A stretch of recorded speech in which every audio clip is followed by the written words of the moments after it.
আসসালামু আলাইকুম, আশা করি সবাই ভালো আছেন। আজকে আমাদের প্রবাসীদের ইফতার যদি আমি আপনাদেরকে দেখাই, পাও মাশাআল্লাহ, আরো অনেক কিছু আছে আমাদের এখানে। আপনার ফুড চাট, খেজুর, তরমুজ, পেঁয়াজি, বেগুনি সব মিলিয়ে মনে করেন একটু আমাদের বাংলাদেশের যে খাবারটা এটাই। আর আমি যদি আপনার সবাইকে দেখাই, আমার বন্ধু বান্ধব যারা আছে সবাই, তো দেখেন। আর এই যে মিস্টার নূর ভাই, হ্যালো, তো সবাই আছে আমাদের।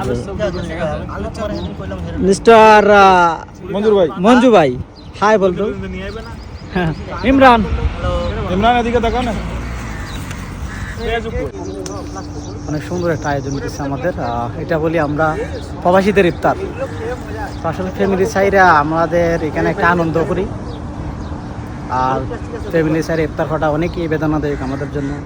সব মিলিয়ে আলহামদুলিল্লাহ, রমাদান করিম।